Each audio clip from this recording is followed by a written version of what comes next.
Bonsoir. Vous êtes directrice adjointe du CLEMI, le Centre français pour l'éducation aux médias et à l'information.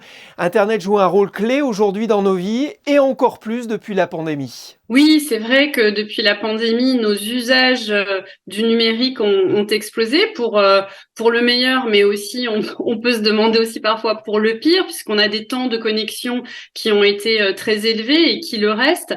Mais derrière cette connexion et ce temps de connexion, qui parfois peut être très effrayant, surtout pour les enfants, on voit que même les enfants de 0 à 3 ans sont déjà exposés aux écrans, ont déjà un temps de consommation et puis qui ne cesse d'augmenter plus ils grandissent.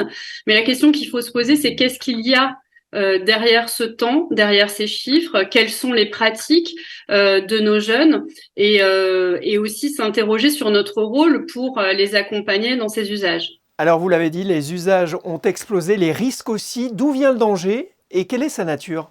Alors le danger est multiple, ça peut être l'exposition à des images violentes, à des contenus choquants. Aujourd'hui, l'âge du premier smartphone en France, c'est 9 ans.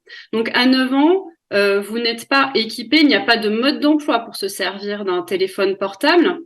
Donc, quand vous donnez un téléphone portable à votre enfant, un smartphone, il va être connecté à des réseaux sociaux, il va être connecté à Internet et nécessairement, il va tomber par accident sur des contenus qu'il n'a pas cherchés. Donc, notre rôle de parent, notre rôle d'éducateur, c'est d'avoir une politique ambitieuse sur l'éducation média à l'information pour accompagner ces jeunes et puis les encadrer tout au long de leur vie numérique pour les protéger. Alors effectivement, le problème aujourd'hui avec Internet, c'est le manque de filtres. Les enfants, vous l'avez dit, sont exposés à des images de violence ou de pornographie. Comment est-ce qu'on peut les protéger, mieux les protéger ? Alors, il faut déjà être curieux de ce qu'ils font et ne pas céder à la peur et à la panique parce que, voilà, c'est comme sur le temps d'écran. Ce que je disais tout à l'heure, c'est ne pas dire à son enfant, bon, je te laisse 1 heure, je te laisse 2 heures, mais plutôt être avec lui et puis regarder ce qu'il fait, s'intéresser à ce qui l'intéresse lui et ne pas le juger. Et il faut entretenir cette relation de confiance et de dialogue permanent avec ses ados, surtout au moment de l'adolescence où ils ont plus d'autonomie, ils ont plus d'indépendance et c'est là aussi où les risques explosent. Que doivent faire les parents pour sensibiliser les enfants au cyberharcèlement ? Quels mots employer ? Quelle attitude adopter ? Mais déjà, c'est savoir le nommer. Qu'est-ce que c'est que le cyberharcèlement ? À partir d'où ça commence, ces intimidations, ces moqueries en ligne. L'objectif, c'est vraiment de sensibiliser ces enfants sur le respect de l'autre en ligne et hors ligne. Je pense qu'on aurait tort de séparer la question du cyberharcèlement du harcèlement. Il y a cette espèce de continuum qui fait que c'est en permanence. Et donc, je pense que c'est une éducation au respect, à la citoyenneté numérique. On est responsable de ces actes en ligne et il faut aussi sensibiliser les parents au fait qu'ils sont responsables puisque les propos tenus par des enfants mineurs revient à la responsabilité des parents. Donc c'est je crois un enjeu de société qui ne concerne évidemment pas que les parents, mais qui concerne aussi l'école qui doit s'en emparer pleinement.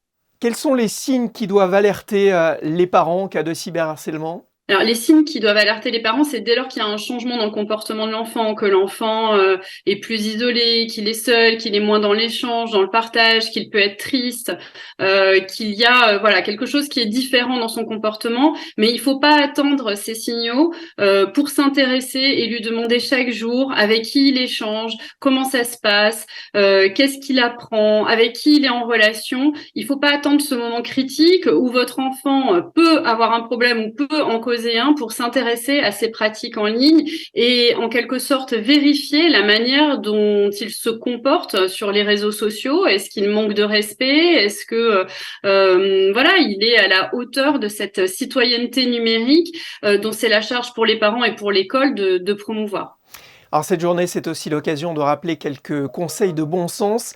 Attention à nos mots de passe, attention aussi aux messages suspects qui arrivent dans nos boîtes mail. Oui, tout à fait. La question de la sécurité en ligne, elle est majeure et les parents doivent donner l'exemple. Donc, je pense que en tant que parent, on doit être conscient que l'éducation aux médias et à l'information, c'est toute la vie. Apprendre à vérifier une information, apprendre à la chercher, apprendre à la publier sur les réseaux sociaux. Aujourd'hui, on en est tous responsables. Et c'est vrai que si on a une attitude modèle, entre guillemets, même si c'est extrêmement difficile d'être exemplaire tous les jours, ça inspire nos enfants. Et on le voit, les enfants, par exemple, sur les recherches d'informations en ligne, quand ils cherchent une information fiable, les premières personnes vers lesquelles ils se tournent, c'est leurs parents, c'est leurs proches. Donc notre responsabilité est immense.